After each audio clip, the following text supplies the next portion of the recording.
Assalamualaikum warahmatullahi wabarakatuh. Alhamdulillahi thumma alhamdulillah. Alhamdulillahilladzi bi ni'matihi tatimmu shalihat wa bi fadlihi tatanazzalu khairat wal barakat wa bi taufiqihi tatahaqqaqul maqasid wal ghayat. Asyhadu an la ilaha illallah wahdahu la syarika lah wa asyhadu anna Muhammadan abduhu wa rasuluh. Allahumma salli wa sallim wa barik ala sayyidina wa habibina wa qurrati a'yunina Muhammadin wa ala alihi wa ashabihi wa man tabi'ahum bi ihsanin ila yaumiddin. Ya ayyuhalladzina amanu taqullaha haqqa tuqatih wa la tamutunna illa wa antum muslimun. Ya ayyuhan nasu taqu rabbakumul ladzi khalaqakum min nafsin wahidah wa khalaqa minha zawjaha wa batha minhuma rijalan katsiran wa nisaa'a wattaqullaha alladzi tasaaluna bihi wal arham innallaha kana 'alaikum raqiba. Ya ayyuhalladzina amanu taqullaha wa qulu qawlan sadida yuslih lakum a'malakum wa yaghfir lakum dhunubakum wa may yuti'illaha wa rasulahu faqad faza fawzan 'azima. Amma ba'd. Fa inna ahsanal kalami kalamullah wa khairal huda huda Muhammadin sallallahu alaihi wasallam wa syarrul umuri muhdatsatuha wa kullu muhdatsatin bid'ah wa kullu bid'atin dhalalah. Ma'asyiral muslimin wal muslimat hafizakumullah taala. Alhamdulillah, pada kesempatan siang hari ini di cuaca yang panas mendung, Allah tabaraka wa taala memberikan kepada kita kekuatan, kemauan untuk bisa menghadiri sebuah majelis ta'lim, sebuah majelis ilmu yang akan membantu kita untuk menjadi manusia-manusia yang beriman dan bertakwa kepada Allah tabaraka wa ta'ala. Alhamdulillah, kita telah menyelesaikan madrasah tarbiyah yang Allah tabaraka wa ta'ala berikan kepada kita, yaitu syahrul Ramadan. Maka mudah-mudahan puasa, qiyam, sedekah, amal soleh kita pada bulan Ramadan diterima oleh Allah Subhanahu wa taala. Maka pada kesempatan siang hari ini saya juga mengucapkan taqabbalallahu minna wa minkum. Mudah-mudahan Allah tabaraka wa taala berkenan untuk menerima segala amal soleh kami dan panjenengan semuanya. Dan mudah-mudahan keluar dari bulan Ramadan kita telah tercatat dari orang-orang yang dijauhkan dari api neraka, tercatat menjadi orang-orang yang diampuni dosa-dosanya oleh Allah tabaraka wa taala. Maka jamaah dimuliakan Allah, sekarang kita masuk bulan Syawal. Maka bulan sebagai bulan pembuktian, bulan peningkatan. Kalau Ramadan kita itu memiliki indikasi bahwa puasa yang kita kerjakan itu merupakan puasa yang berkualitas, maka tentunya akan memiliki akar dampak, yaitu la'allakum tattaqun. Kita menjadi manusia yang lebih bertakwa kepada Allah.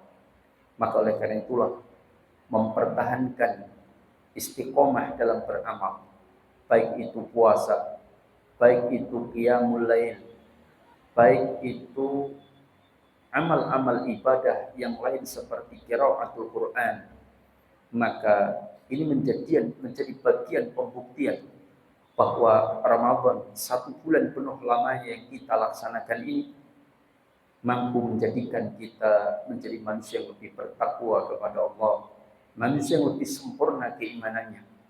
Maka oleh karena itulah kita berusaha untuk memperhatikan amal-amal di bulan Ramadan tetap kita kerjakan di luar bulan Ramadan.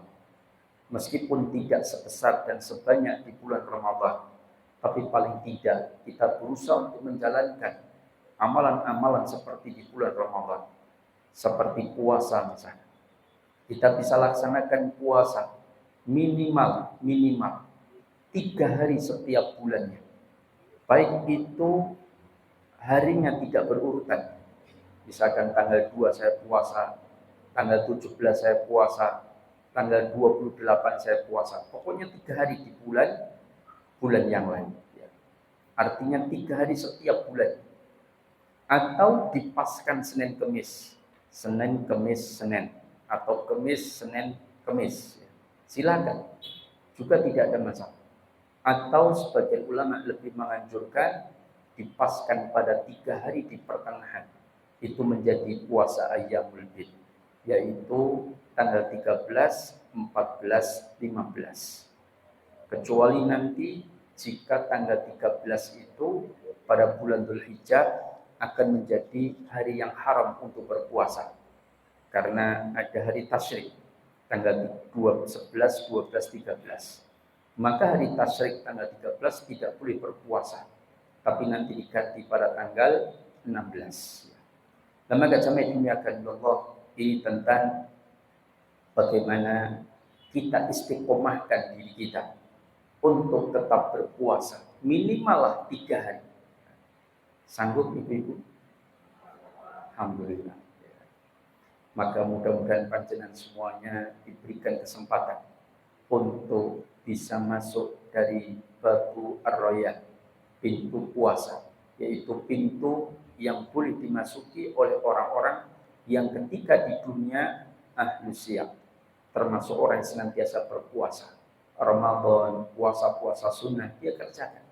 Maka inilah orang yang diberikan kesempatan untuk masuk surga dari pintu siang. Kemudian tahajud yang kita lakukan jika pada bulan Ramadan kita sanggup melaksanakan tahajud itu 11 rakaat, ada yang 23 rakaat. Maka apakah setelah selesai Ramadan kita ini mampu menjadikan kebiasaan bulan Ramadan itu, yaitu sholat tarawih, sholat tahajud, sholat malam, itu dibawa sampai di luar bulan Ramadan.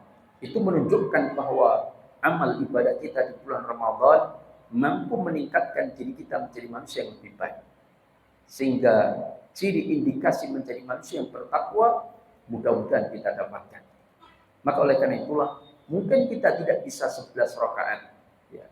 Maka kurang dari itu nggak ada masalah. Yang penting dibiasakan minimal 1 rakaat witir, minimal. Kalau nanti setiap bangun tidur adzan subuh, besoknya pengen witir lagi, tangine qomat subuh, besoknya pengen witir lagi atau sholat tahajud dan witir, bangunnya 5:30 pagi. Maka kalau seperti itu terus, maka lebih baik witirnya sebelum tidur. Kan ada manusia-manusia yang suka kumpul-kumpul niat, betul atau tidak? Ya, nanti malam mau tahajud, tangine adzan subuh, besoknya lagi nanti malam mau tahajud, tangine 5:30. Ya. Maka kalau seperti ini terus, maka sebagaimana nasihat Rasulullah kepada salah seorang sahabat, wahai fulan, jangan kau tinggalkan 3 amalan dalam hidup. Apa ya Rasulullah? Tentunya amalan sunnah. Kalau amalan wajib semua orang harus wajib melaksanakan. Apa 3 amalan tambahan yang sangat ditekankan Rasulullah? Puasa 3 hari setiap bulannya. Yang kedua, sholat duha 2 atau 4 rakaat atau lebih. Minimal 2 rakaat. Dan yang ketiga, sholat witir di setiap malam. Kalau nggak bisa bangun, dikhawatirkan nggak bangun, setiap sebelum tidur minimal 1 rakaat. Mau 3 rakaat boleh, mau 5 rakaat juga boleh, mau 7 rakaat witirnya juga boleh, bahkan mau 9 rakaat juga nggak ada masalah. Nah, ini tentang bagaimana amalan-amalan di bulan Ramadan itu menjadikan kita itu memiliki kebiasaan amal ibadah tersebut, sehingga akar pengaruh pada diri kita sehingga amal itu terus kita berlanjut untuk melaksanakan. Karena kata Rasulullah, ahabbul a'mali ilallahi tabaraka wa ta'ala adwamuha wa inqal. Amal yang paling dicintai oleh Allah itu adalah amal yang istiqomah, meskipun itu kecil. Itu amalan yang paling dicintai oleh Allah dan yang paling berkualitas. Kalau sekedar kuantitas yang dihitung mungkin tidak ada. Contoh, ada orang miskin, dia nyumbang di kota infak, dia masukkan uang 10.000.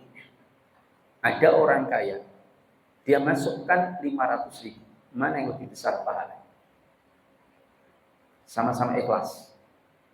Mana yang lebih besar pahalanya? Mana?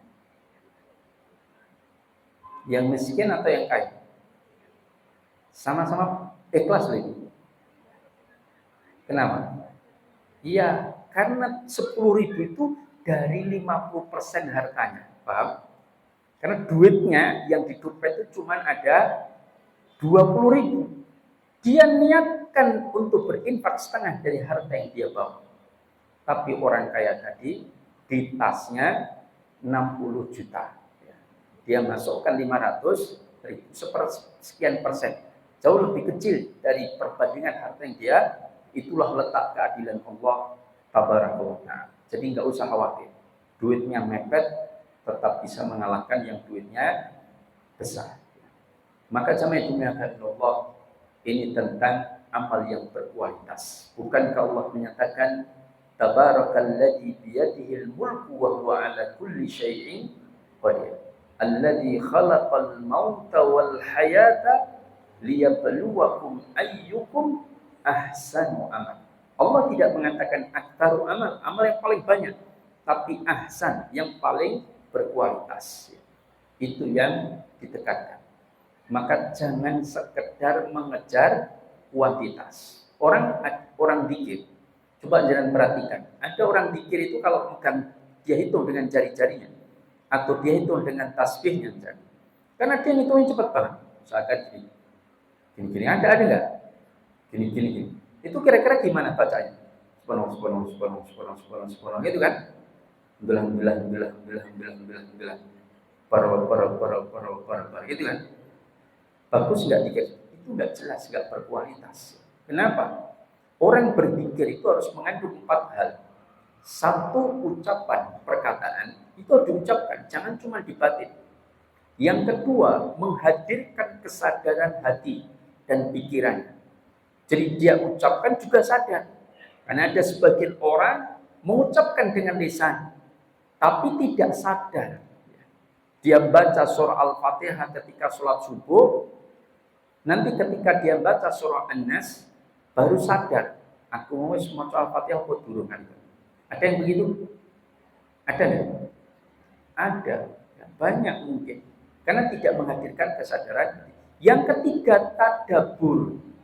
Jadi merenungkan tentang makna ayat-ayat atau makna zikir yang dia baca. Jenengan ketika sholat membaca Allahumma firli warhamni wajburni wahdini warzuqni warfa'ni, itu akan sempurna kalau jenengan tahu makna kalimat-kalimat itu. Ketika ditanya, tahu nggak artinya? Buat dengan tas Pak Ustaz, itu apa? Itu kurang sempurna. Itu kurang membantu secara maksimal dalam menggapai kekhusyukan dalam sholat. Nah, salah satu kekhusyukan itu adalah ditopang, dibantu dengan setiap kalimat yang kita baca itu, kita mampu memahami makna kalimat-kalimat tersebut. Sehingga kita mampu mentadabburinya, sehingga akan lebih menghadirkan kekhusyukan dalam zikir. Yang ketiga, yang keempat, tadi dengan lisan, dengan menghadirkan kesadaran hati, kemudian dengan tadabbur, dan yang keempat dengan keikhlasan. 4 perkara ini dilakukan oleh seorang hamba Allah, maka sempurna ibadah qauliyah. Maka jamaah dimuliakan Allah, ada orang mengejar kuantitas, sholat tahajud atau taraweh 23 rakaat, tapi dikerjakan secara super kilat khusus 5 menit. Ada nggak? Ada di daerah Kediri. Allahu Akbar, Allahu Akbar, Allahu Akbar, amin, Allahu Akbar, Allahu Akbar, Allahu Akbar. Tahu-tahu salam rakaat ke-22. Padahal baru 3 menit. Itu sama ayam yang notoli jagung itu hampir mirip. Lama kajamai akan Allah, maka bukankah setelah datang sebuah hadis, datang seorang ke Masjid Nabawi, Rasulullah ada di situ. Dia sholat 2 rakaat. Setelah selesai sholat, dia menghampiri Rasulullah. Maka apa kata Rasulullah? Sholatlah, engkau ulangi sholat. Fa innaka lam tusolli, karena sesungguhnya engkau belum sholat. Dia ulangi sholat. Selesai, datang lagi, ulangi sholat. Selesai, datang lagi, ulangi sholat. Maka orang itu mengatakan, ya Rasulullah, aku tidak bisa lebih baik sholat dari sebagaimana yang kau lihat. Maka Rasulullah mengatakan, sholatlah itu dengan tumakninah. Maka itu pentingnya tumakninah di dalam sholat. Sahnya mungkin sah, tapi tidak diterima. Ya. Itu yang menjadi, karena seorang manusia yang bertakwa adalah orang yang senantiasa mengkhawatirkan amalnya tidak diterima oleh Allah Subhanahu wa taala. Sekarang bikin lebih pendahuluan. Pengajian ini belum. Kan temanya tentang apa? Kesempurnaan iman. Sudah jam berapa ya? 1:30. Saya nggak bawa HP, HP-nya ke bawah anak saya. Tadi nelpon saya? Iya, ya. Kita sampai jam berapa? Jam 2. Hah? Jam 2. Oh iya, siap. 2:04 atau 2:30. Pokoknya manut panitia. Manut panitia atau manut jamaah? Nah, jemaah dimuliakan Allah, kita bicara pada siang hari ini tentang iman. Apa itu iman? Apa itu iman? Al-yaqinu bil qalbi. Diyakini dengan hati, sesuatu yang diyakini dengan hati, wa taqriru bil lisan, dan dinyatakan dengan lisan. Wal amalu bil jawarih, dan dibuktikan dengan amal. Baru itu iman. Harus ada keyakinan di dalam hati, ya. Harus ada ucapan dengan lisan, dan harus ada pembuktian dengan tindakan. Itu baru disebut iman yang sempurna. Nah, sekarang Abu Thalib itu percaya nggak kalau ajaran Rasulullah itu benar? Percaya atau tidak? Percaya dia. Tapi mau nggak menyatakan dengan keislamannya? Tidak, nah. Maka dia mati dalam keadaan musyrik. Ini Abu Thalib. Maka oleh karena itulah harus diucapkan. Ada pula orang yang meyakini dalam hati, diucapkan dengan lisan. Bahkan dia sering ucapkan la ilaha illallah Muhammadur Rasulullah ketika takbiran, tapi zakat tidak mau dia keluarkan. Paham? Sholat dia tidak mau tegakkan. Itu berarti keimanannya dusta. Makanya zakat itu disebut oleh para ulama sebagai apa ya? Burhan. Burhan itu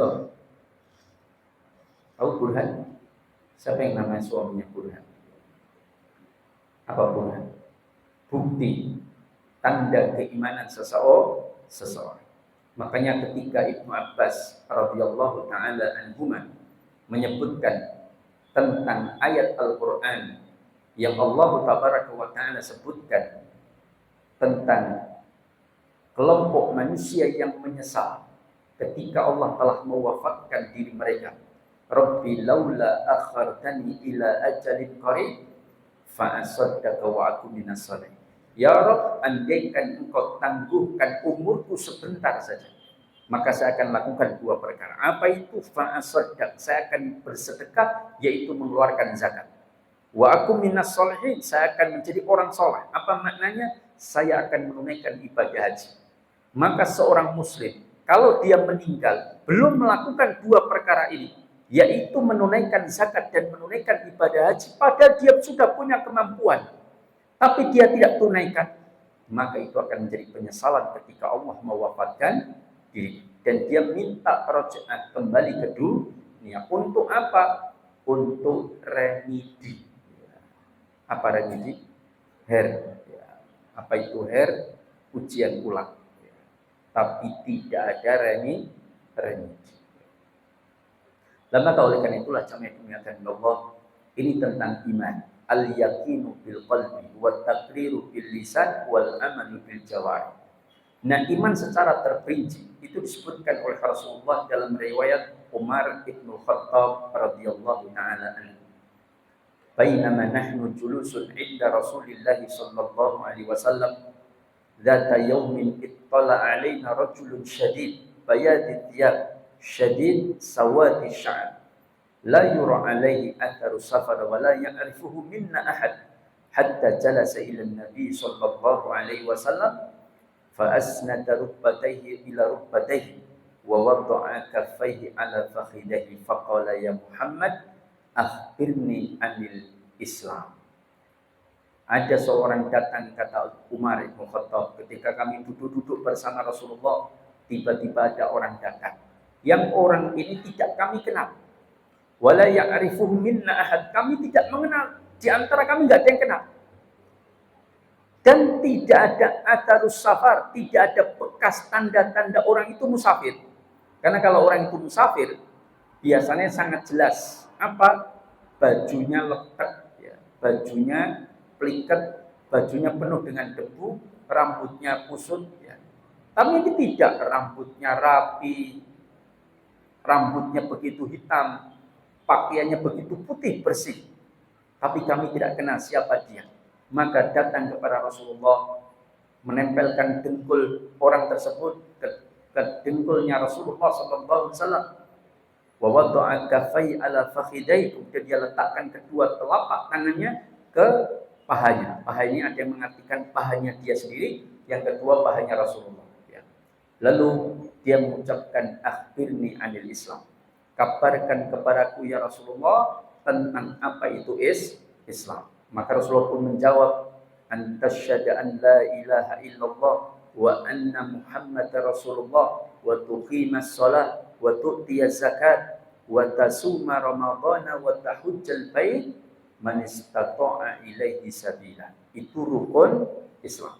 Lalu dia bertanya lagi, fa as-saddaq, maka dia pun membenarkan, betul engkau wahai Muhammad. Maka dia pun bertanya lagi, akhbirni anil iman. Kabarkan kepadaku, jelaskan kepadaku apa itu iman. Nah, maka Rasulullah mengatakan iman itu antu'minu billah, antu'mina billahi wal yaumil akhir, antu'mina billahi wa malaikatihi wa kutubihi wa rasulihi wal yaumil akhir wa tu'mina bil qadari khairihi wa syarrihi, yang kemudian terangkum dalam rukun iman. Ada berapa rukun iman? 6. 6 rukun iman itu iman kepada Allah, iman kepada para malaikat, iman kepada kitab-kitabnya, iman kepada para nabinya, rasulnya, iman kepada hari akhir, dan iman kepada qada dan qadar. Maka itulah yang disebut dengan iman. Keyakinan tentang adanya Allah, bahwa Allah itu ada meskipun tidak mampu dilihat dan diraba, tapi diyakini betul bahwa Allah itu ada. Karena tidak mungkin sesuatu makhluk itu tanpa keberadaan Khalik, pencipta itu tidak mungkin. Dan tidak mungkin pula Khalik itu diciptakan. Paham? Karena kalau Khalik itu juga diciptakan, berarti dia bukan Khalik, tapi makhluk. Makanya dalam ayat Al-Quran, salah satu untuk kita mengenal Allah, kenapa disebutkan tentang penciptaan makhluk-makhluk Allah. Inna nahnu khalaqna zawjaini, Sesungguhnya kami telah ciptakan makhlukku itu dengan berpasang-pasangan. Kenapa Allah mengatakan setiap makhluk Allah yang ada di alam semesta ini semua diciptakan berpasang-pasangan? Ada jantan, ada betina, ada kelengkeng jantan, kelengkeng betina, ada pepaya jantan, pepaya betina. Bahkan sampai Imam Ibnu Katsir mengatakan ada baik dan ada buruk, ada malam dan ada siang, ada pagi dan ada sore, kemudian ada hitam, ada putih, semua berpasang-pasang. Ada bulan dan matahari dan ada bulan. Semua berpasang-pasangan yang Allah Tabaraka wa Ta'ala ciptakan. Maka ada api, ada air. Nah, semua berpasang-pasang. Maka kata Imam Ibnu Katsir, lita'lamu annal khaliqu wahid la syarika. Semua Allah ciptakan berpasang-pasangan itu agar kita sadar bahwa Allah itu wahidun, maha tunggal, la syarika, tidak ada sekutu, tidak butuh pasangan hidup. Maka nggak ada orang makhluk itu anaknya Allah, nggak mungkin. Kalau Allah punya anak berarti butuh pasangan nggak? Butuh. Dan nggak mungkin, itu nggak logis. Karena yang membutuhkan ciptaan itu hanya makhluk. Maka Allah itu tunggal dan tidak membutuhkan pasangan. Kita kalau nggak punya pasangan, kesepian. Betul nggak? Itu makhluk. Maka jamaah dimuliakan Allah, ini berkaitan dengan mengenal Allah Tabaraka wa Ta'ala. Nah, itulah iman kepada Allah, iman kepada para malaikat. Terus saya itu pernah ketemu orang yang tidak yakin adanya malaikat dan jin. Dia sebutkan malaikat, jin itu sebenarnya orang-orang jenius. Itulah para malaikat dan jin. Jadi jin malaikat itu enggak ada, kata dia. Nah, ini keyakinan yang tidak benar. Maka harus ditumbuhkan yakin bahwa ada para malaikat. Berapa jumlah malaikat? Berapa? Banyak, kita tidak tahu. Lawung yang memegang neraka jahanam saja, yang memegangi neraka jahanam, itu ada sekitar 4,9 miliar malaikat. Neraka jahanam itu kata Rasulullah ditali kekang. Kalau kuda, banteng, kebo, sapi itu tali kekangnya cukup satu. Tapi neraka jahanam tali kekangnya berapa? Berapa? Berapa tali kekang? Neraka jahanam. 70.000 tali kekang. Sab'ina alfa zimam. 70.000 tali kekang. Wa fi kulli zimam, dan setiap tali kekang itu yang megangi 70.000 malaikat. Berarti 70.000 kali 70.000 berapa? 4,9 miliar. Malaikat itu baru yang megangi tali kekang neraka jahanam. Belum yang ada di dunia, belum di langit pertama, langit kedua, langit ketiga. Wallahu ta'ala, begitu sangat banyak. Dan kita harus yakin bahwa malaikat itu ada. Malaikat itu makhluk yang tidak pernah lelah beribadah, tidak pernah lelah taat, dan tidak pernah lelah berzikir memuji Allah Subhanahu wa Ta'ala. Yusabbihu lahu ma fis samawati wal ard, termasuk para malaikat itu tidak pernah berhenti. Tetapi beda dengan setan dan iblis. Iblis dan setan itu juga tidak pernah lelah. Untuk apa? Menggelincirkan manusia dari jalan yang diridhai oleh Allah Subhanahu wa Ta'ala.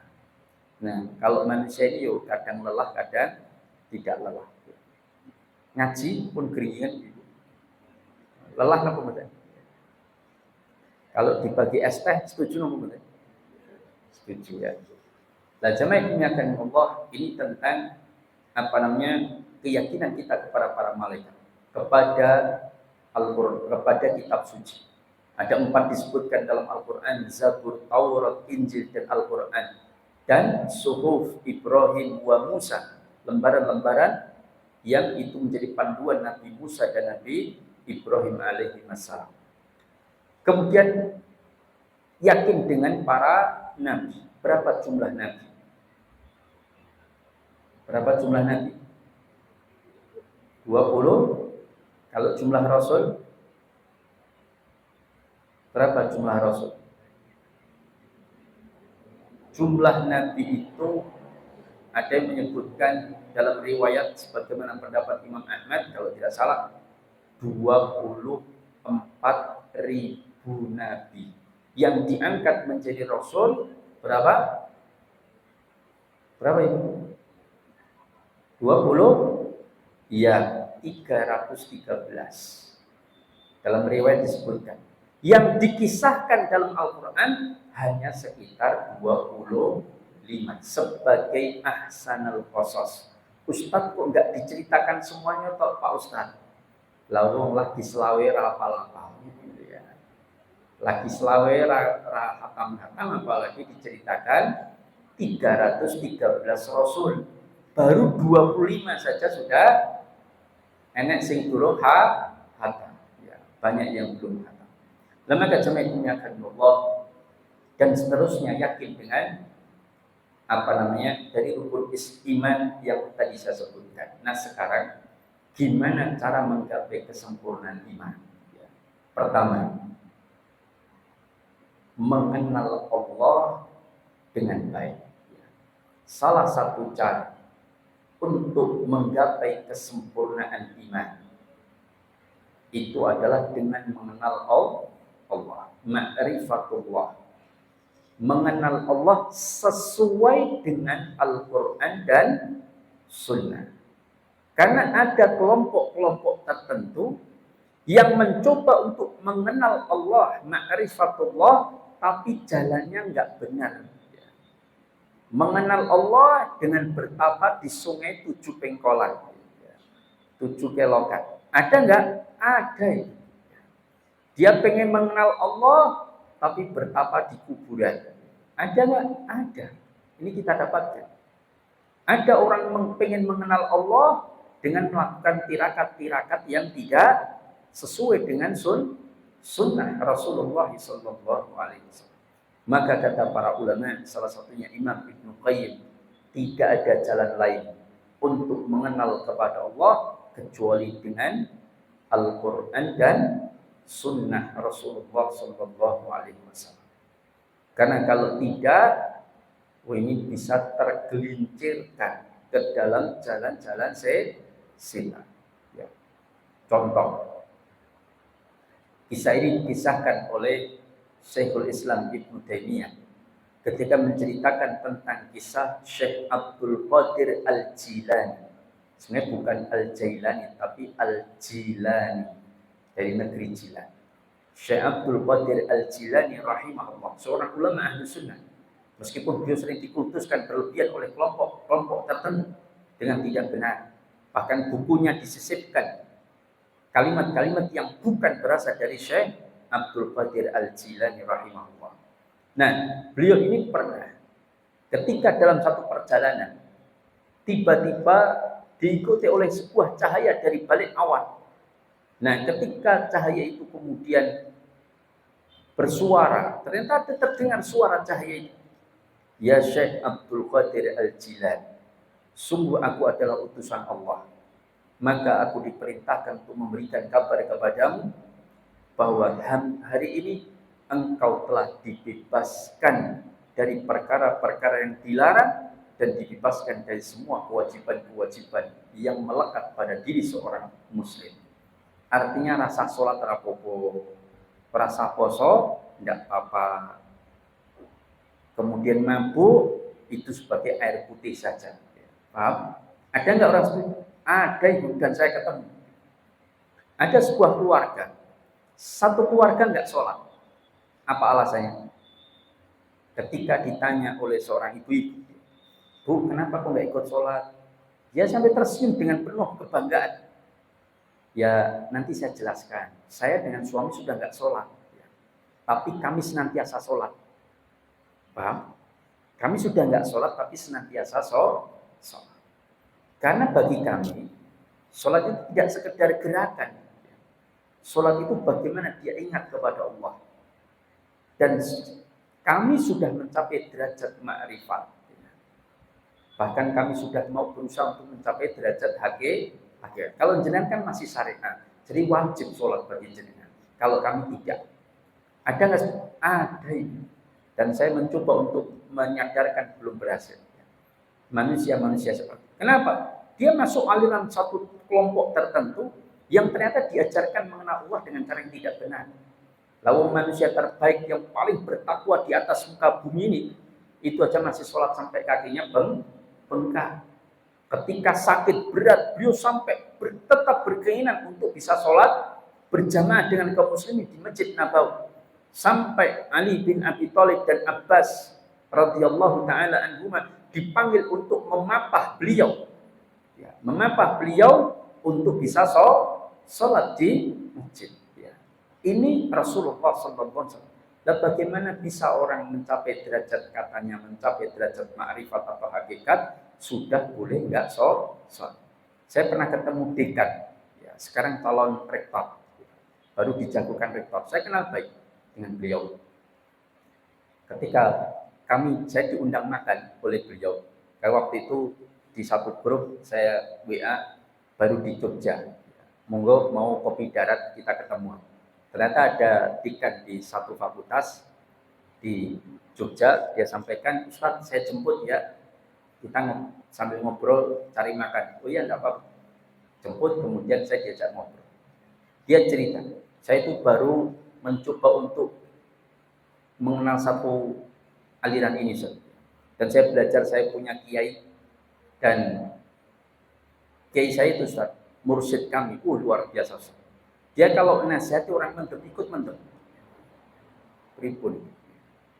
Iya, bagi dia air itu seperti khamr itu seperti air putih. Bagi kita haram, bagi dia halal. Ada Rasulullah pernah minum khamr? Enggak ada. Haram ya haram bagi semua makhluk Allah tabaraka wa ta'ala yang bernama manusia. Maka oleh karena itulah ini yang kadang-kadang jalan untuk mengenal Allah dengan cara yang tidak benar. Dan Allah telah tegaskan, orang yang paling takut kepada Allah, artinya orang yang paling beriman. Karena tanda keimanan itu diiringi dengan rasa khauf. Innama yakhshallahu min ibadihil ulama. Sesungguhnya hanyalah orang-orang yang takut kepada Allah itu adalah dari kalangan orang-orang yang alim. Ulama itu kan jamak dari alim, orang yang paham agama. Maka kalau kita ingin mengenal Allah dengan baik, maka duduklah di majelis ilmu, di majelis ilmu yang benar. Maka ketika kita mengenal Allah dengan baik, maka niscaya keimanan kita akan sempurna. Kalau kita mengenal Allah, siapa sih Allah? Kalau orang itu sadar bahwa semua nikmat yang dia dapatkan semua berasal dari Allah, dia sadar semua permasalahan dalam hidupnya itu semua yang mengendalikan dan memberikan solusi adalah Allah. Dia sadar bahwa zat yang nanti akan menentukan segala kehidupan dia di dunia, di alam barzakh maupun di alam akhirat itu adalah Allah. Dan dia sadar Allah memerintahkan kita hanya untuk beribadah kepada Allah ketika kita hidup di dunia. Wa ma khalaqtul jinna wal insa illa liya'budun. Maka dia tidak akan mungkin hidupnya dibuat main-main. Sampai Rasulullah mengatakan, "Lau ta'lamuna ma a'lam la dhahiktum qalilan wa la bakaitum katsiran." Andaikan engkau itu tahu, kata Rasulullah kepada para sahabat, apa yang aku ketahui, niscaya kalian akan sangat sedikit tertawa dan lebih banyak menangis. Kenapa? Ini berkaitan dengan iman, keyakinan tentang hari akhir. Makanya sering disebutkan dalam Al-Quran, man kana yu'minu billahi wal yaumil akhir. Orang yang mau percaya yakin dengan kepada Allah dan hari akhir, maka disebutkan tentang syarat-syarat yang harus dipenuhi. Maka oleh karena itulah cara menggapai kesempurnaan iman itu dengan mengenal Allah. Dan untuk mengenal Allah butuh ilmu. Dan untuk mendapatkan ilmu, maka duduklah di majelis ilmu. Ya. Maka jamaah yang Allah, ini tentang bagaimana kita menggapai kesempurnaan iman. Yang kedua, bagaimana cara menggapai kesempurnaan iman. Apa yang kedua? Dari hadis Rasulullah SAW, Rasulullah memberitahukan tentang bagaimana menggapai kesempurnaan iman. Sampai Rasulullah mengatakan, la yu'minu ahadukum hatta yakuna hawahu tata'an lima jitu bihi. Apa kata Rasulullah? Tidak akan sempurna iman kalian sampai menjadikan keinginannya itu tunduk dengan apa yang aku bawa. Artinya, cara menggapai kesempurnaan iman, kita menundukkan, artinya taat dengan apa yang dibawa oleh Rasulullah, yaitu apa? Al-Quran dan Sunnah Rasulullah SAW.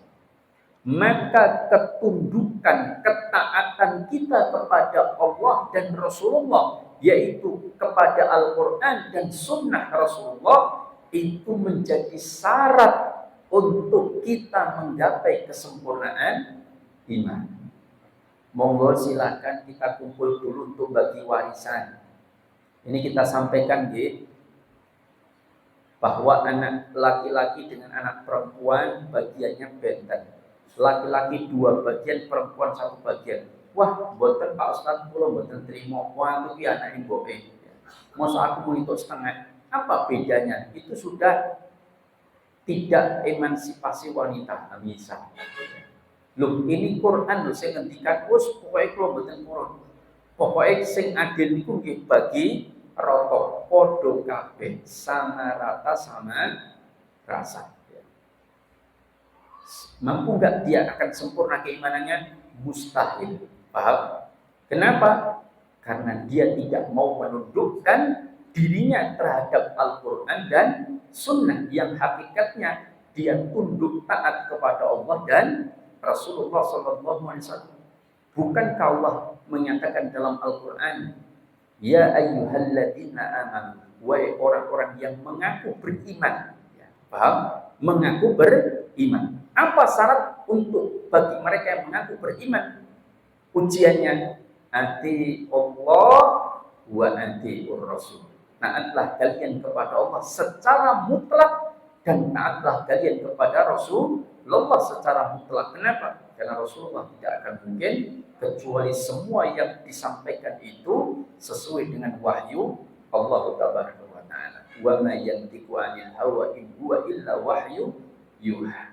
Maka taat kepada Allah dan Rasulullah ilmu mutlak. Kalau mengaku beriman, makanya Rasul mengatakan la yu'minu ahadukum, tidak dianggap kalian itu beriman. Maksudnya iman dengan sempurna. Hatta yakuna hawahu, sampai keinginannya itu ditundukkan kepada Al-Quran dan Sunnah. Saya mau bertanya dulu ya. Tapi sebelum bertanya saya minum. Boleh? Siapkan pertanyaan. Tapi sebelumnya saya bertanya.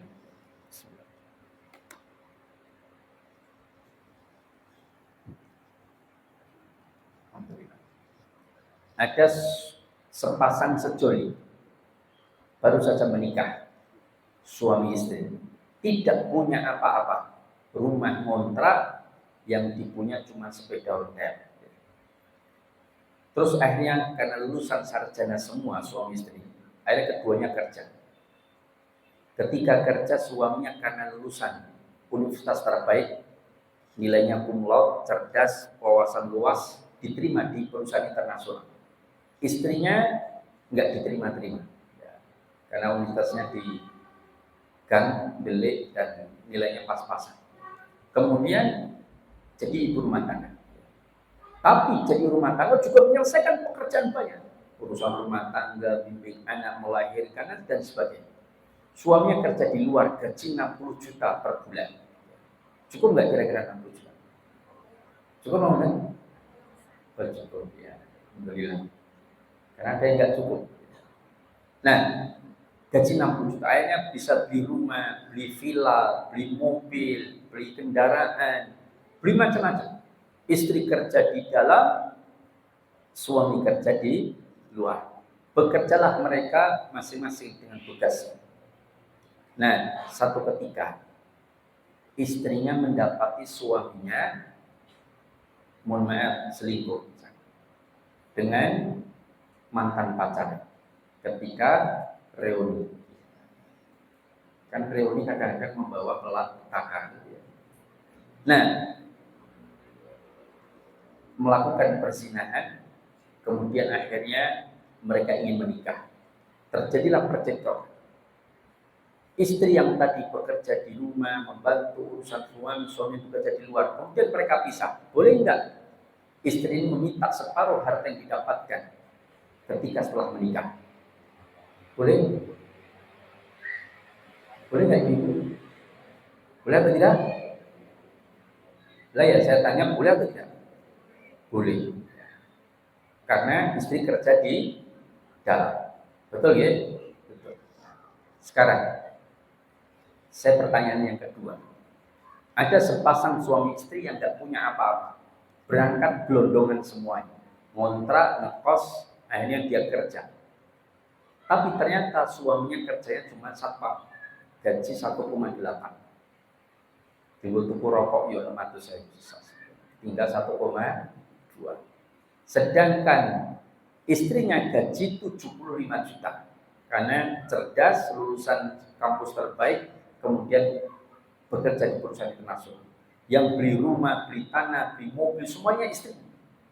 Tapi suaminya, karena satpamnya di malam hari kerjanya, maka pagiannya dia menjadi bapak rumah tangga. Nyuci, ngepel, ngurus anak, bulan, ternak tering, antar anak, antar istri. Nah, dalam perjalanannya, ternyata suami ini malah longgar waktunya, itu malah main dengan pembantu tetangga, artinya berzina. Ketahuanlah istrinya. Akhirnya bercerailah mereka. Terus ketika bercerai, suami ini bilang sama istrinya, "Dek, bondo kabeh dibagi loro. Boleh atau tidak?"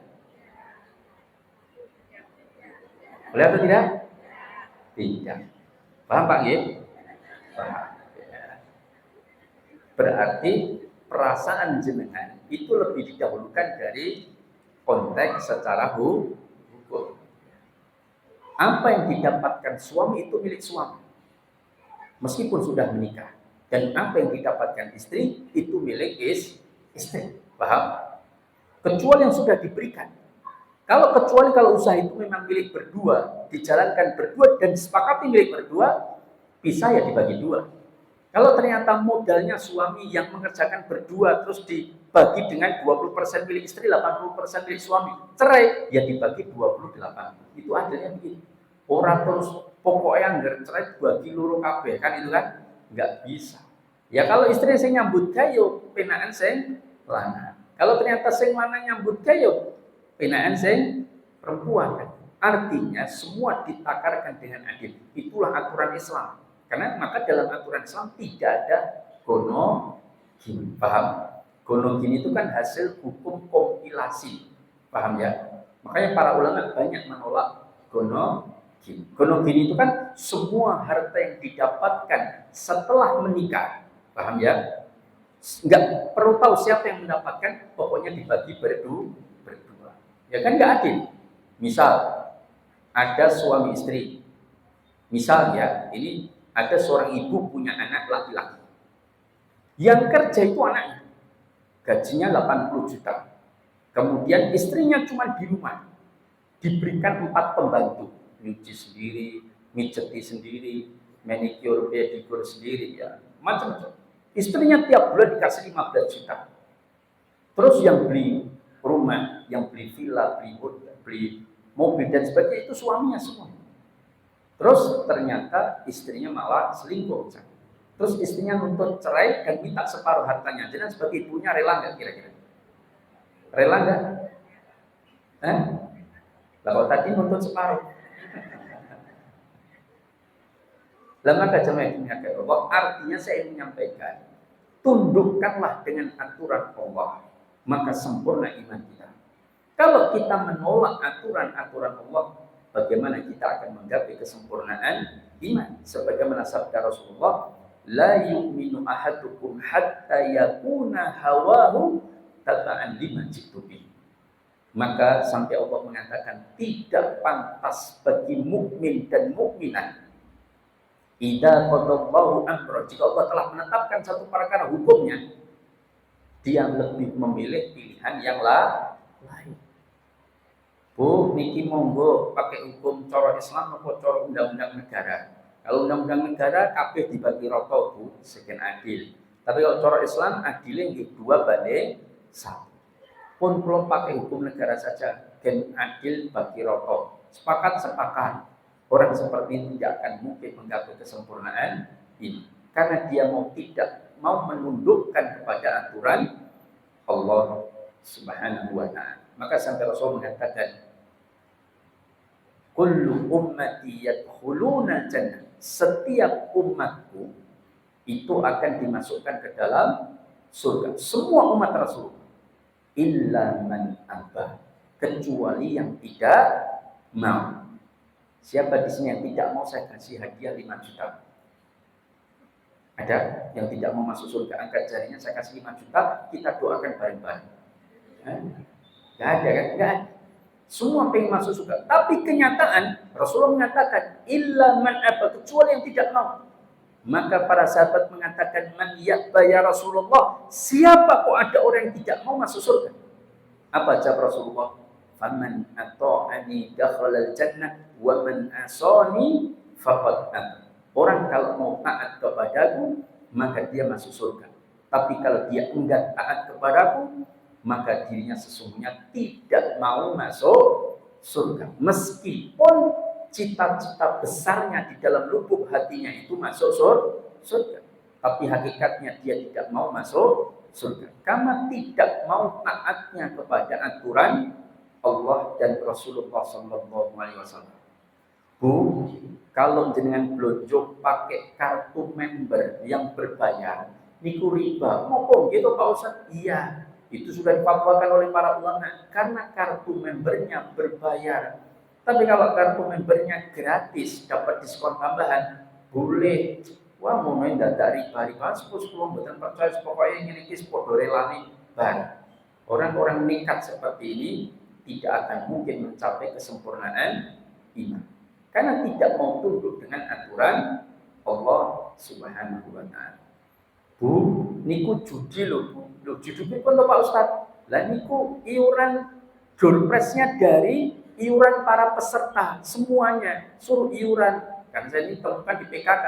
Terus diundi, ada yang dapat, ada yang tidak, ada yang sering dapat, ada yang nggak pernah dapat.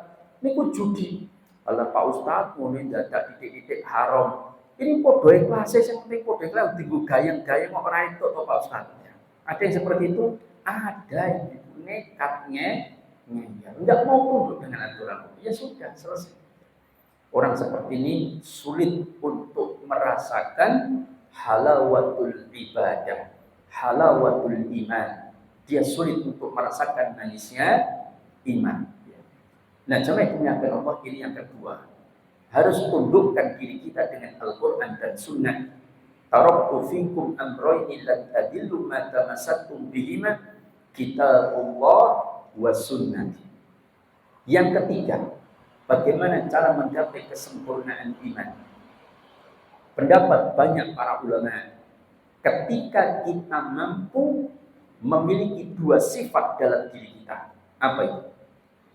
Ketika diri kita mampu menggabungkan 2 sifat dalam diri kita, maka insya Allah sempurna iman kita. Apa 2 sifat itu? Apa itu? Syukur dan sabar. Karena hidup kita ini kan sikap yang harus kita tunjukkan kan 2 itu. Apa? Syukur dan sabar. Lebih tinggi mana antara syukur dengan sabar? Mana? Syukur atau sabar? Mana yang lebih mulia antara asyakirin dengan as-sabirin. Orang-orang yang bersyukur dengan orang-orang yang sabar. Mana yang lebih mulia kedudukannya? Dalam salah satu kitab Imam Ibnu Qayyim mengatakan tidak bisa dikatakan mana yang lebih utama. Karena seperti dua sisi mata uang. Paham? Semuanya penting. Karena setengah dari iman yang sempurna itu syukur, dan setengah dari iman yang sempurna itu adalah sabar. Cuman lebih banyak orang yang pandai bersabar daripada bersyukur. Ini pendapat banyak para ulama. Allah sendiri mengatakan dalam Al-Quran, wa qalilum minhum minasyakirin. Sedikit di antara hambaku itu yang pandai bersyukur. Kulo sampun syukur Pak Ustaz. Belum tentu. Syukur itu harus terpenuhi 3 hal. Apa itu? Syukur bil qalbi, syukur dengan hati, yaitu meyakini semua kenikmatan itu berasal dari Allah Tabaraka wa Ta'ala. Yang kedua, syukur bil lisan, harus diucapkan. Jangan sekedar saya yakin bahwa semua nikmat itu dari Allah, tapi lisannya tidak mau mengucapkan alhamdulillah. Kita bangun dari tidur, kita yakin dihidupkan kembali oleh Allah, tapi tidak mau mengucapkan alhamdulillahilladzi ahyana ba'dama amatana wa ilaihin nusyur, maka belum dikatakan kita orang yang bersyukur atas nikmat tersebut. Maka harus diucapkan. Yang ketiga, harus dibuktikan dengan perbuatan syukur itu. Dengan apa perbuatan ini maksudnya? Yaitu mendapatkan kenikmatan itu tidak untuk bermaksiat, tetapi justru mendekatkan diri kita kepada Allah. Baru sempurna syukur seseorang. Syukur bil qalbi, syukur bil lisan, wa syukur bil jawari, dengan anggota badan. Dapat motor, mobil yang nyaman, dia syukuri, dia gunakan untuk pengajian, dia gunakan untuk mengantar anak-anak, dia gunakan untuk menuju ke tempat-tempat yang baik. Tapi kalau mobil dia gunakan untuk pamer ketika lebaran, ada nggak yang pamer ketika lebaran? Banyak. Saya diberitahu pemilik dealer mobil, Ustaz, kalau menjelang lebaran itu harga mobil mahal, karena banyak yang beli. Tapi nanti kalau setelah lebaran, harga mobil murah. Kenapa? Banyak yang jual. Ada itu, saya apal itu, ada salah satu pelanggan saya, Ustaz. Kalau 2 pekan sebelum lebaran dia beli mobil Pajero atau Alphard atau apa. Nanti setelah dipakai lebaran, tinggal pamer sedulur-sedulure, habis itu pulang mudik ke rumahnya kembali dijual dengan harga yang murah, kadang-kadang rugi sampai 50 juta, 70 juta dilakoni Pak Ustaz. Hanya untuk bisa menunjukkan dia bawa mobil ketika mudik halal bihalal. Ada nggak sih? Banyak. Yang bercerita tukang pemilik showroom. Dia termasuk mas-masan. Perhiasan itu kan kalau mau lebaran kan laris, gitu kan? Nanti ketika kumpul keluarga, kalau mau ngambil lauk itu yang jauh. Kenapa? Supaya bajunya ketarik. Kalau bajunya ketarik, nanti mas-masannya ketok kan? Boleh. Enek 6 biji, ya, gede-gede. Kan? Saya tuh pernah ngisi pengajian di komunitas sosialita, betul ya? Itu saya masuk itu seperti toko emas. Betul, saya nggak ngarang-ngarang. Yang datang itu, Masya Allah, subhanallah ya, itu gelangnya gede-gede, itu pakai semua. Ada yang setengah lusin. Pakai emas itu nggak kayak jenengan di dalam jilbab di leher, bukan. Untuk diperlihatkan saya bukan, tapi di luar. Gede-gede. Saya tuh ya Allah, ya itu emas apa pengajian. Lah maka itu terjadi. Maka oleh karena itulah, maka sedikit dari hamba Allah yang pandai bersyukur. Nah, maka ciri kita bersyukur atau tidak itu gampang. Sebetulnya kata Imam Hasan Al-Basri. Apa kata beliau? Kullu ni'matin la tuqarribuka ila Allah azza wa jalla fa innaha baliyah. Setiap nikmat apapun yang tidak mampu menjadikan engkau semakin dekat kepada Allah, berarti kita belum bersyukur atas nikmat itu. Maka Ramadan kemarin nikmat atau bukan? Nikmat. Maka setelah selesai Ramadan, kalau kita kembali seperti sedia kala, seperti sebelum Ramadan, berarti kita tidak bersyukur dengan Ramadan yang Allah berikan. Artinya tidak mampu dengan Ramadan itu menjadikan kita semakin dekat kepada Allah. Berarti gagal madrasah Ramadan kita. Kita tidak bersyukur dengan Ramadan yang Allah berikan. Nah, ini bagaimana syukur. Yang kedua, sabar. Sabar ini juga amal ibadah yang luar biasa besar pahalanya. Sampai Allah mengatakan innama yuwaffas sabiruna ajrahum bighairi hisab. Sesungguhnya hanyalah orang-orang yang sabar yang Allah berikan pahala tanpa batasan. Maka sabar meskipun kadang-kadang menyakitkan. Betul ngomong tadi? Iya. Tapi sabar itulah pahalanya sangat besar. Saya itu pernah didatangi oleh ibu-ibu ya, yang mungkin agak masih muda. Kalau bahasa anak sekarang Mahmud ya, mama muda. Itu datang ke Ustadz, suami saya nikah lagi. Betul itu. Terus tanya, terus dengan maunya bagaimana? Ya kalau saya minta cerai saya terus terang nggak sanggup Ustadz. Anak saya banyak, suami saya membiayai semuanya, dan saya juga nanti kalau cerai juga saya itu bojo mulai nggih rada angel dan sebagainya macam-macam. Tapi kalau dilanjutkan yuk berat Pak Ustaz. Sudah terjadi atau belum? Sudah Ustaz. Suami saya sudah ketahuan ternyata sudah nikah lagi. Ya sudah, sabar saja. Mau nggak sabar ya wis budget nikahin nonton. Nah, kecuali kalau belum nikah baru punya keinginan, jenengan tunjukkan kebaikan-kebaikan kepada suami sehingga suami berpikir 1000 kali untuk menikah kembali. Saya bukan berarti mengatakan suami yang menikah lagi berarti istrinya belum baik, belum tentu juga ya. Sudah baik ingin nikah lagi juga ada ya. Tapi ketika seorang istri punya pengorbanan yang besar, itu suami akan berpikir 1000 kali untuk menikah. Kenapa Rasulullah itu ketika beristri Khadijah tidak pernah berpoligami? Betul atau tidak? Karena betapa besar pengorbanan Khadijah. Sehingga Rasulullah memuliakan Khadijah dengan beliau tidak pernah berpoligami ketika dengan Khadijah. Kecuali setelah istrinya pertama itu wafat, baru beliau berpoligami. Ini biasanya berbicara poligami atau dipantau ibu-ibu saya. Maka jamaah itu dimuliakan Allah. Tuh, malah nanti ya.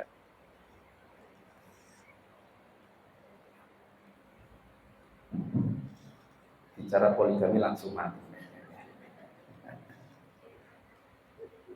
Betul ya, maka ketika laki-laki ya.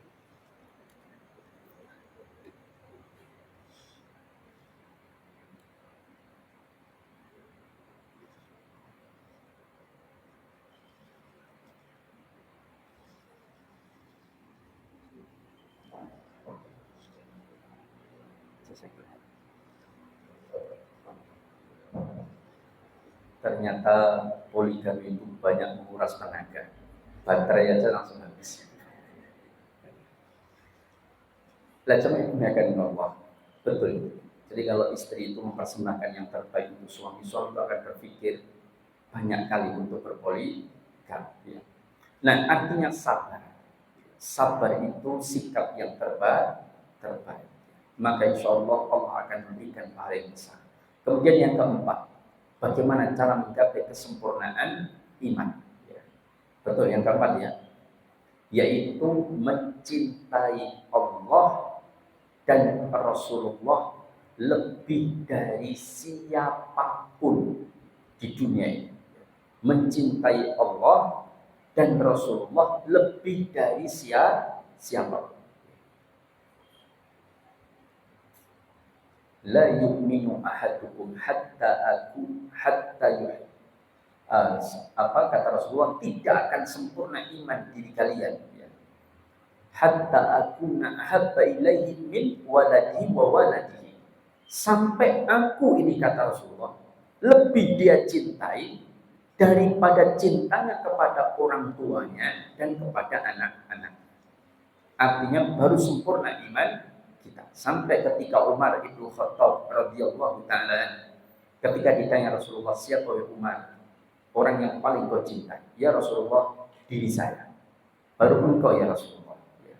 Maka kata Rasulullah, iman belum sempurna. Maka kemudian Umar merenungkan, kemudian datang lagi kepada Rasulullah, ya Rasulullah, engkau dan Allah dan engkau lebih aku cintai meskipun terhadap diriku sendiri. Maka Rasulullah mengatakan, sempurna iman wahai Umar. Artinya, kita tumbuhkan dalam diri kita, anak-anak kita, kecintaan kepada Allah dan Rasulullah lebih dari siapapun. Tapi coba bayangkan anak-anak muda zaman sekarang. Kalau suruh diajak naik gunung, semangat atau tidak? Piknik, semangat atau tidak? Anak kita kalau dibangunkan subuh, loh, siap-siap mangkat jam 4:30, piknik yang Parangtritis. Tangi nopo malas-malasan. Tapi kalau anaknya dibangunkan do sholat subuh sendo, tangi nopo malas-malasan. Nah, itu menunjukkan kecintaan terhadap piknik lebih besar daripada kepada Allah Subhanahu wa taala. Ketika diajak tahajud, bapaknya ayo tahajud 2:30, wis 11 rakaat engko bacaane pendek-pendek. Pak, boyo kula kesal macam-macam. Tapi ketika diajak temannya di bel, ayo ning manahan 2:30 wis main Ronaldo karo Messi misalnya ning manahan, kira-kira mangkat apa? Maka itu menunjukkan cintanya kepada Lionel Messi lebih besar daripada cintanya kepada Allah Ta'ala. Nah, orang-orang seperti ini tidak akan mampu menggapai kesempurnaan iman. Maka cintailah Allah dan Rasulullah lebih dari siapapun, termasuk pada diri kita sendiri. Yang keberapa sekarang? Kelima. Ini terakhir ya. Sekarang tinggal 5 menit. Bagaimana cara menggapai kesempurnaan iman? Rasulullah menyampaikan, la yu'minu ahadukum hatta yuhibba li akhihi ma yuhibbu li nafsihi. Maka kesempurnaan iman itu jika kita mencintai apa-apa untuk saudara kita sebagaimana mencintai apa-apa untuk diri kita. Saya lebih condong menerjemahkannya demikian, sebagaimana dijelaskan oleh sebagian para ulama, daripada menerjemahkan tidak akan sempurna iman kita sampai engkau mencintai saudaramu sebagaimana engkau mencintai dirimu. Kira-kira angel. Paham? Bisa nggak kira-kira mencintai anak tetangga sebagaimana mencintai anak sendiri? Bisa? Bisa nggak ini? Mencintai anak tetangga sebagaimana mencintai anak dirinya sendiri. Susah. Maka yang dimaksud dalam hadis ini menurut penafsiran sebagian ulama mengatakan, mencintai segala sesuatu untuk saudara kita sebagaimana kita mencintai segala sesuatu untuk diri kita. Maknanya begini, tidak akan sempurna iman seseorang sampai dia tidak senang jika saudaranya masuk neraka sebagaimana dia masuk neraka. Paham? Dia dirinya kan nggak senang kalau masuk neraka. Maka kalau melihat seorang yang muslim sedang tergelincir bermaksiat, maka jangan kau biarkan. Paham? Ajak dia supaya dia selamat dari neraka jahanam. Jangan kemudian, wah karena tahu sholat disebut, rokok rasa nanti. Kita belum sempurna iman kita. Tapi kita melihat dia mengaku muslim, anak dia mengaku seorang muslim, tapi nggak kenal agama. Ayo kita ajak dia supaya dia selamat dari neraka jahanam. Nah, baru sempurna. Perkara nanti dia nggak mau itu urusan lain. Tapi harus ada perasaan kita mencintai saudara kita sebagaimana kita mencintai untuk diri kita. Kita kalau nggak senang dikasih orang barang rosok, ya, misalkan kita panggil bibi kita, bi, sini bi, apa nyonya, kayaknya punya anak umur 6 tahun ya, ada butuh sepeda, ya tapi belum ada duit, itu sepeda anak saya bawa pulang aja. Buat anak jenengan, oh terima kasih, oh iya, cuman saya beritahu rantai ini pedot, setangin bingkong, itu rujini beberapa putus, bani bocor kabeh. Ketuk neng-neng sekolah mulai kono dan danono PN. Bagus nggak seperti ini? Tidak baik. Karena dalam Islam itu Allah memerintahkan memberikan harta yang masih kita cintai. Wa atul mala ala hubbihi dzawil qurba wal yatama wal masakin. Berikanlah sebagian harta yang kamu cintai. Paham? Maka kalau memberikan orang itu ya benerin dulu. Ya mungkin nggak harus sampai seperti baru enggak. Yang penting layak dipakai. Pak. Ini ada sepeda sudah saya benerin, insya Allah sudah bagus, sudah bisa dipakai buat anakmu. Nah, itu baru yang terbaik. Syukur ditukokiannya. Ya. Syukur kemudian. Jangan sampai rusak baru dikasihkan. Kecuali yang kita kasih itu kan rosok, tidak apa-apa. Karena memang yang dibutuhkannya rosok. Nah, ini tentang bagaimana mencintai saudara kita. Kalau kita tidak senang digibai orang, maka jangan menghibah orang lain. Kalau kita tidak senang dipukul orang, maka jangan mukul orang lain. Kalau ini tandanya memang harus selesai. Baterai sudah mau habis. Nah, maka kalau kita tidak senang mendolimi orang, maka jangan pernah mendolimi. Kita tidak senang didolimi orang, maka jangan pernah mendolimi orang. Itu baru sempurna iman kita. Ini 5 perkara yang akan membuat iman kita sempurna. Ingat, iman itu kunci masuk surga. Wal asri innal insana lafi khusr illa alladziina aamanu wa 'amilus shalihat. Jadi semua makhluk Allah itu semua mengalami kerugian kecuali siapa? Mereka yang beriman. Dan kita berusaha untuk menggapai kesempurnaan iman supaya lebih selamat dari neraka jahanam dan tidak merugi kelak di akhirat dan masuk dalam golongan orang-orang yang muflihun, orang-orang yang beruntung, orang-orang yang berhasil dan orang-orang yang sukses dunia akhirat kita. Demikian jamaah yang dimuliakan oleh Allah, apa yang saya sampaikan mudah-mudahan bermanfaat.